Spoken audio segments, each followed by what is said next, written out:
और वहीं देखिए कल बहुत महत्वपूर्ण दिन है। कल 1 फरवरी और 1 फरवरी को देश में एक बार फिर से भारत का बजट पेश होने जा रहा है। इतिहास में पहली दफा होगा जब रविवार के दिन, संडे के दिन बजट पेश किया जाएगा। वहीं इस बजट से एक बार फिर से आम लोगों की उम्मीदें जग गई हैं। ऐसी संभावना है कि मिडिल क्लास के लिए इनकम टैक्स से लेकर जीएसटी के दायरे तक राहत लेकर आएगा ये बजट। विकसित भारत के संकल्प के साथ पेश होने जा रहे मोदी कैबिनेट के बजट को लेकर हमारे सहयोगी पंकज राय ने कुछ वरिष्ठ लोगों से खास बातचीत की है। देखिए खास रिपोर्ट।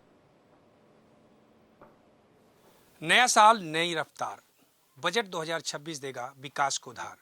इस वक्त हम मौजूद हैं कश्मीरी गेट पर और हमारे साथ बातचीत करने के लिए यहाँ के तमाम मार्केट के लोग हैं। उनके साथ साथ विनय नारंग जी हैं जो अपमा के प्रेसिडेंट हैं। हम सभी लोगों से बात करेंगे और जानेंगे कि 2026 किस तरह की उम्मीद इनके लिए लेकर आ गया, क्योंकि ऑटो पार्ट की अगर बात किया जाए तो पिछली बार भी कई तरह की इनकी समस्याएं थी। इस बार किस तरह की इनको उम्मीद है, इन तमाम चीज़ों पर हम बात करेंगे। सबसे पहले मैं दिखाऊंगा, देखिए यहाँ तमाम लोग इकट्ठा हैं, बैठे हुए हैं, बातचीत करेंगे। सबसे पहले मैं विनय जी आपसे ही बात करना चाहूँगा कि 2026 बजट, इसको किस तरह से देख रहे हैं आप, क्या उम्मीदें हैं? सबसे पहले तो इंडिया डेली का धन्यवाद, तहे दिल से शुक्रिया कि आज कश्मीरी गेट के व्यापारियों को, ऑटो पार्ट्स के व्यापारियों को चुना। सबसे पहली बात यह है कि हमारे ऑटो पार्ट्स का जो व्यापार है वो पहले से बहुत कम हो गया है। हम चाहते हैं सरकार कुछ हमारे लिए करे जो नहीं कर पा रही है। सबसे बड़ी प्रॉब्लम जो हमें आ रही है वो ये है कि हमारे पास जितना सामान बाहर से आ रहा है 70% की तादाद हो गई है। सिर्फ 30% आइटम इंडिया में बनते हैं। रीज़न क्योंकि इंफ्रास्ट्रक्चर यहाँ पे नहीं है, यहाँ पे फैक्ट्रीज नहीं लग पा रही, सरकार मदद नहीं कर पा रही, कॉस्टिंग ज़्यादा आ रही है।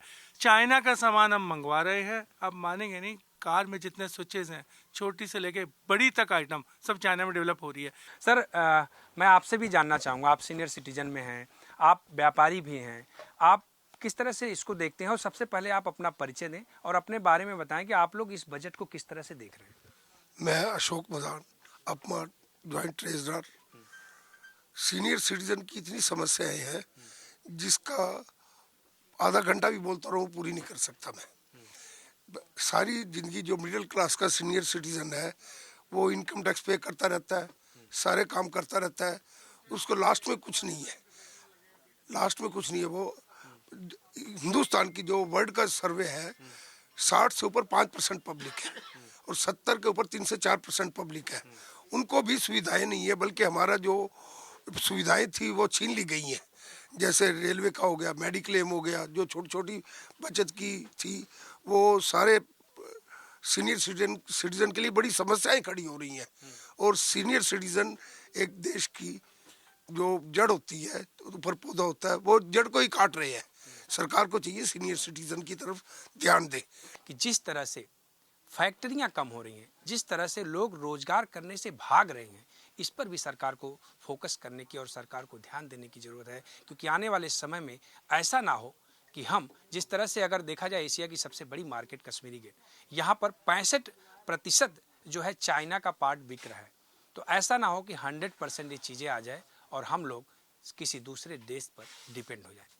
कैमरा पर्सन कमल विष्ट के साथ मैं पंकज राय, इंडिया डेली, दिल्ली।